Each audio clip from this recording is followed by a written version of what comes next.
Hey, what's going on? My name is Coach Lee Hopkins. My pronouns are he, him, his, and you're listening to the Patterns of Possibility podcast. This is a podcast dedicated to helping you replace harmful patterns with new possibilities. In each episode, we'll explore topics that inspire you to be yourself, live your truth, and make lasting connections.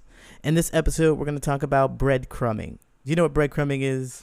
You know, when you're trying to hang out with somebody and they're always busy, they've always got something going on, but they promise you that they'll do it next time. They promise you that they really care about you, that you're interested in hanging out with you, but somehow, for some reason, they're never able to find an exact date, time, location for their schedules to align with yours. You get confused and frustrated because you can't seem to connect. What's going on? You're being breadcrumbed. Let's talk about it. Are you ready? Let's go.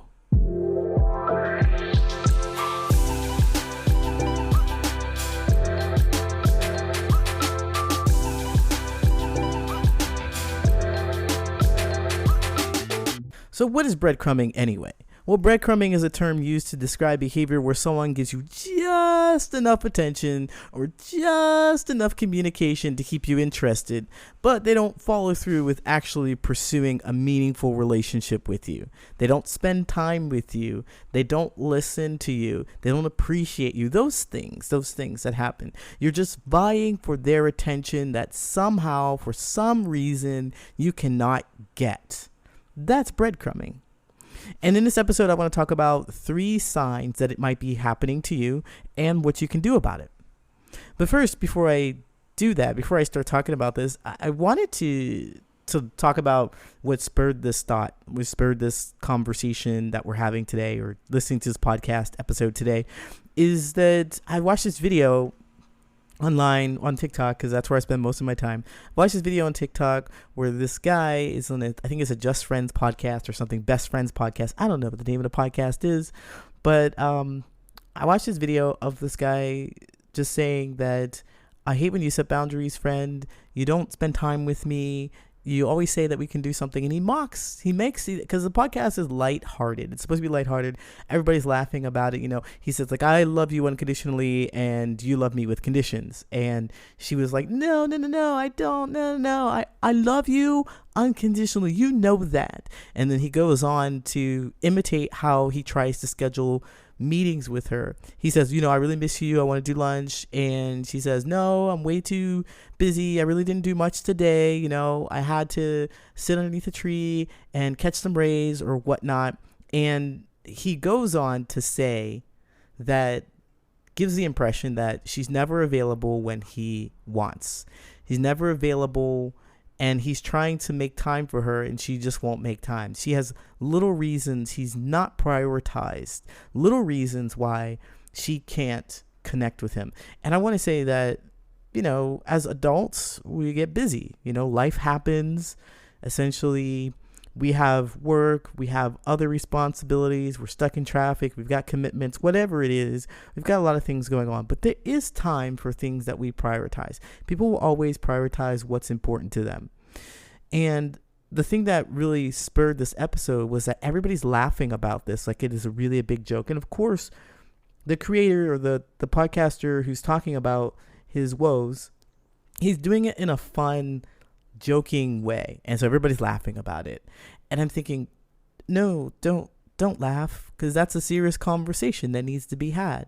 Underneath all that laughter is a bunch of sadness. This person, he feels rejected. He feels that he's not prioritized, and although he's making a joke of it, he really deeply feels that. And so they're not having a conversation about the thing that really matters, and everybody just laughs. Ha ha ha, it's funny.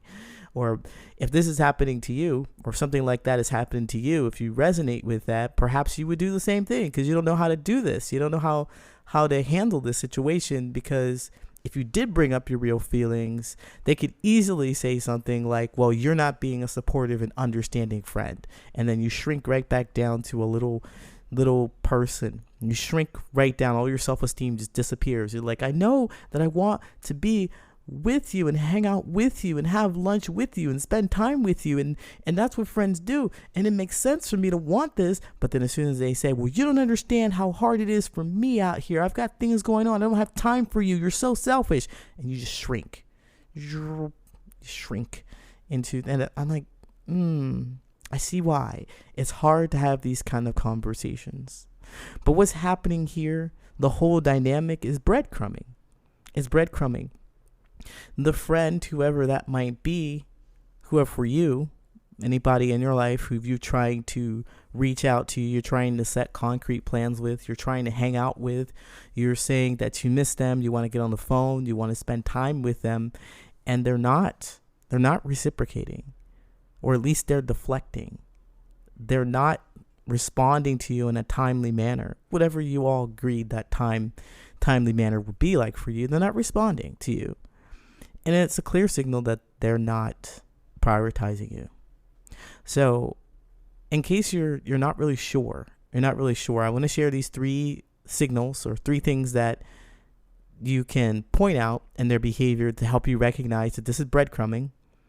And when you recognize these experiences that you're having, these signals, you want to pay attention to how you feel about that experience with them, because this is going to help you get out of breadcrumbing. This is going to help you stop chasing after other people, right? The first one is mixed signals, where they send inconsistent messages and they're very interested one day and then the next day they're pretty distant. And they also avoid deeper conversations or commitments with you. So they're not interested in having a deeper conversation about your feelings about things.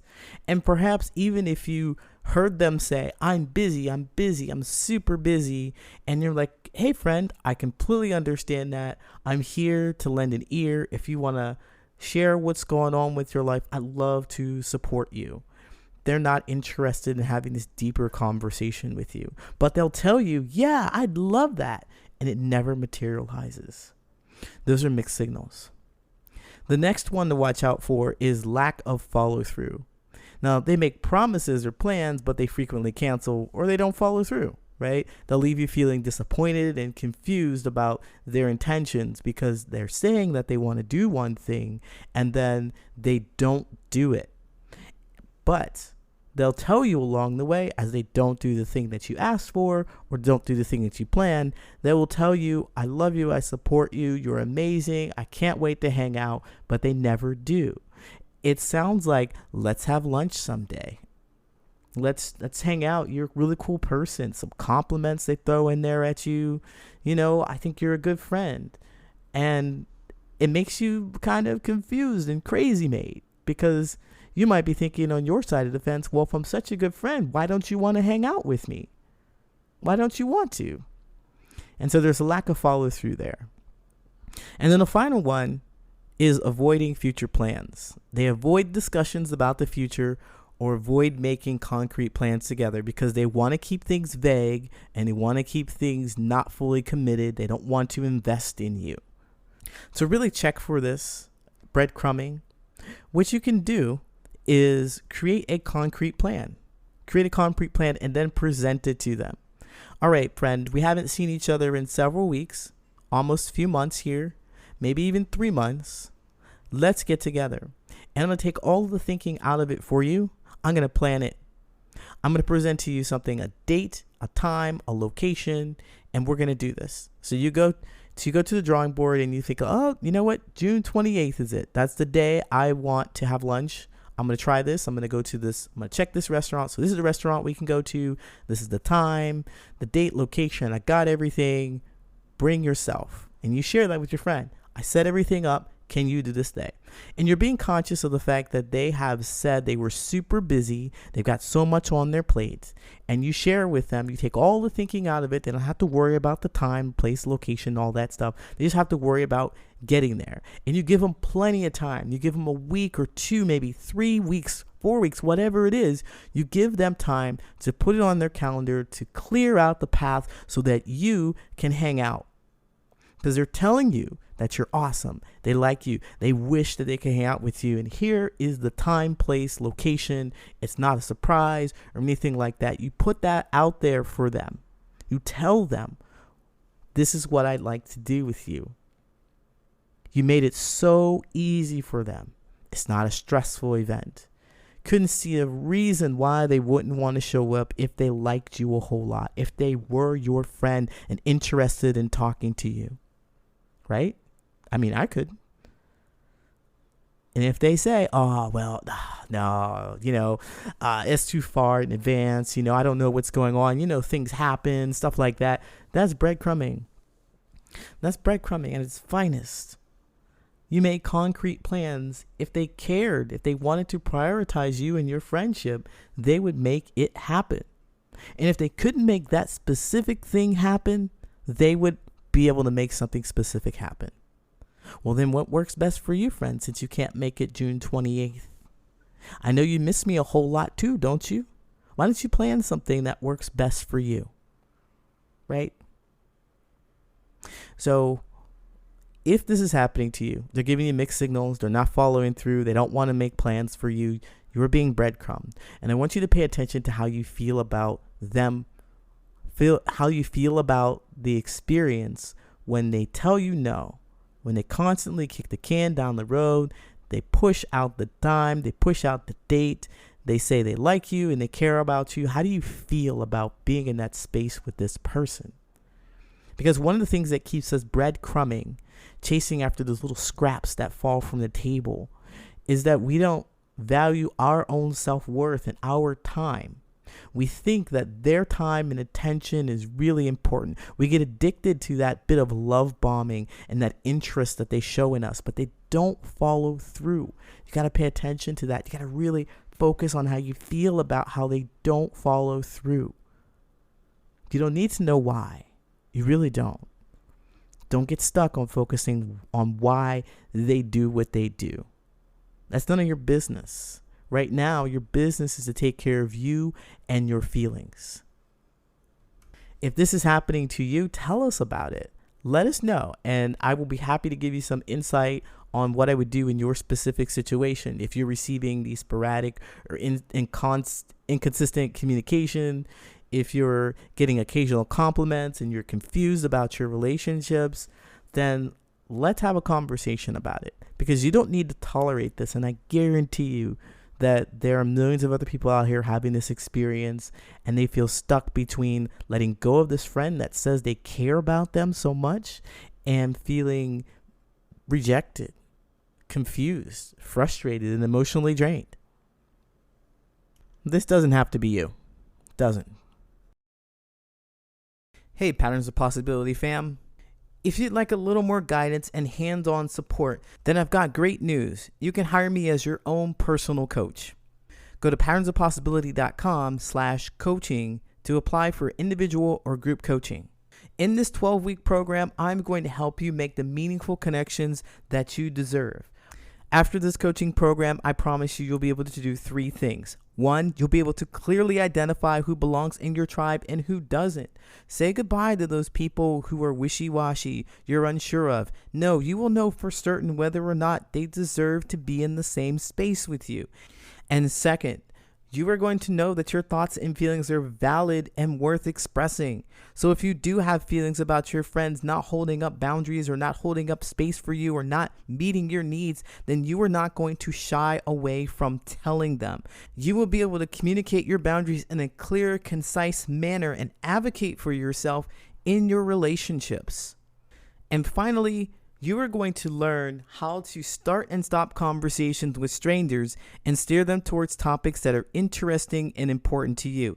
I don't know about you, but I don't have weeks, months, years to discover whether or not me and my new friend have compatible values. If you know what you're looking for, you can discover if you're compatible in just a few conversations. If all this sounds good to you and you're ready to make those meaningful connections, go to patternsofpossibility.com/coaching to find out more information. Again, go to patternsofpossibility.com/coaching to find out more information. I look forward to working with you. Now it's time for your listener letters. If you have burning questions about your friendships and your platonic relationships with your coworkers and so forth, let me know. Write me at patternsofpossibility@gmail.com, and I might just read your letter out loud.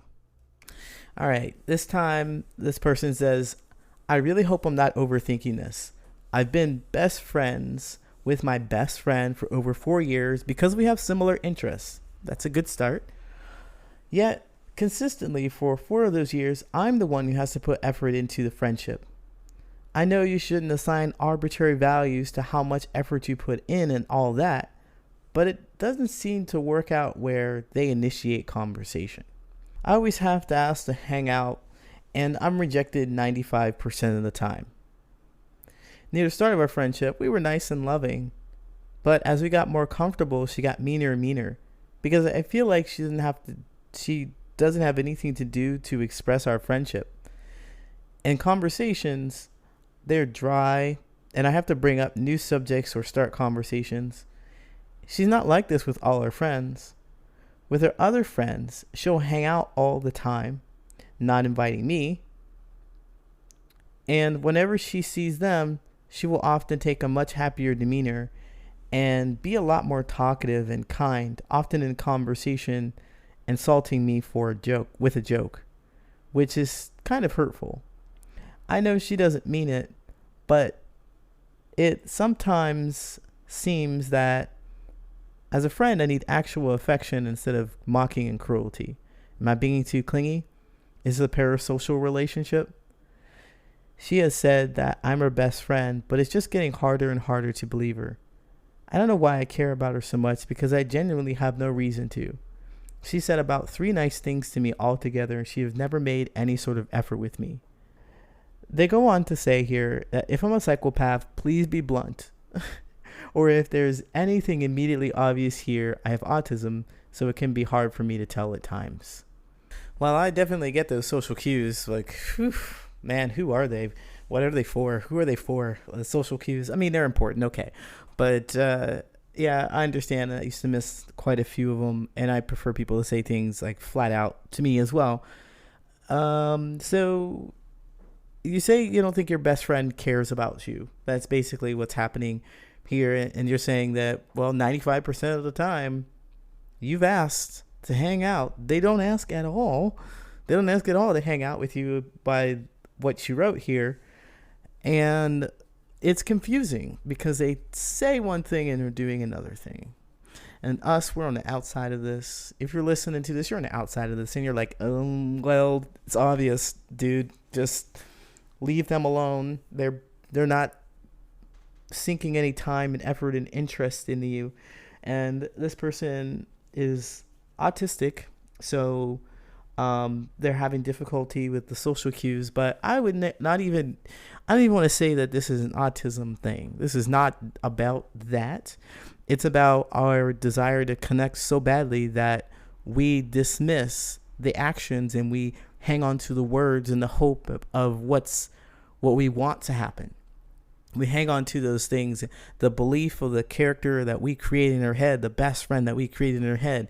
We ignore the feelings that we're experiencing when they dismiss us, when they reject us, when they say hurtful things to our friends in front of us, when they start to light up, when they see other people, but they don't have any connection with us. We dismiss those things in the hopes that, oh, this is just temporary, or maybe I can say the right thing, or maybe I'll hang out. It's not just an autistic thing. It doesn't just happen in those kind of relationships. It happened with all kinds of people. This phenomenon is where we don't pay attention to what we're really feeling with this person, and we buy into the hope that they can be somebody different for us. We believe, we buy in, we hope that they will be somebody who finally treats us the way we want. And that hope keeps us hanging on to the fact that they can change. They will be better, or this is just temporary. They were nice before, and now they're not now. We can get back to that kindness. We can get back to that appreciation. We can get back to that fun that we had before. I know it's been 1, 2, 3, 10 years, but you know what? People have their seasons. This is what we say to ourselves. Eventually, I'll just hang out. They're going through something right now. Now, this is an egregious case for me. I'm reading this.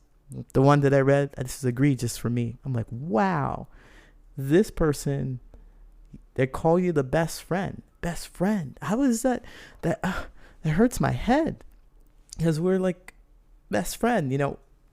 People will often say that they can't stand their best friend. I don't get that. I don't understand that, because those people are supposed to be loving, and they're supposed to spark joy when you talk to them. They're supposed to be fun and exciting to you. Most of the time, they are supposed to be that. They're supposed to hold space for you, and the thick and the thin, when it gets hard for you and you find joy in connecting over the experiences that you had together, but also the fact that they can handle you being upset and holding space. You feel safe with those people. This isn't happening in this relationship, in this friendship. Are you being too clingy, you ask? Is this a parasocial relationship? And for those of you who don't know what a parasocial relationship, don't worry about it. I had to look it up too. It's basically a fancy way of saying a one-sided relationship. This is one-sided in which a person develops a strong sense of connection, intimacy, or familiarity with someone they don't know. It's most often reserved for celebrities or media personalities. And it goes on to say, these relationships only exist in the mind of the individual who experiences a bond despite the lack of reciprocity. Now, with that definition, would you say it's a parasocial relationship? One-sided relationship? Yeah, I would definitely say that. They're not a celebrity, but you put them up on a pedestal. Probably because they say you're best friends. And you believe that. Well, let me ask you, anybody out there, let me ask you, how does a best friend behave? I hope that I've given you a description of how a best friend would behave. They would support you. You would find a lot of joy, but you need to know this for yourself. What are some of the actions and behaviors that a best friend would do for you? Would they reject you 95% of the time? No, because they also have joy and hanging out with you, so they want to. When you hop up on their phone or when you invite them to do something, they're like, yeah, with you? Absolutely. Because they have the joy for it. And you have the joy for each other. I don't see how this is showing up in this relationship. So what do you do? What are we going to do about this relationship?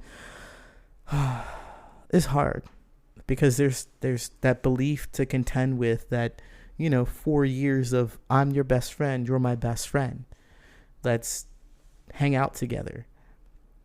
There's a belief that they can be something different. That's what you have to contend with deep down inside. There's other belief that says, do I want this? Or is it okay to have this? Am I okay to feel angry at my friend? Because all the language here in this letter is about how I'm the problem, how the writer is the problem, how they're looking at this one-sided relationship, or they're a psychopath, and am I autistic because I'm just not getting these things? But your feelings are how you feel, and you wrote this out because you're feeling some kind of way. You want to pay attention to how you feel about your experience with this person and ask yourself, do I want this? Do I want to be treated this way? If the answer is no, get out your pen, get out your paper, and write down how you want to be treated. Then go find people that will treat you the way you want to be treated. Let this go. Let this relationship go. That's just my thoughts. All right? Hey, thank you so much for listening. If you like this podcast, share with someone who you think could benefit from this information, and follow me on social media. You can find me at Patterns of Possibility on all social media, and I go live on Mondays, Wednesdays, and Saturdays at 9 a.m. Central Standard Time. You can catch me and learn more about these social connections and interact with other people who are looking for the meaningful connections, who share the same kind of stories, and be in community. And don't forget to sign up for my newsletter at patternsofpossibility.com, where you will get actionable steps delivered to your mailbox every week. Thanks again for listening. Until next time, take care.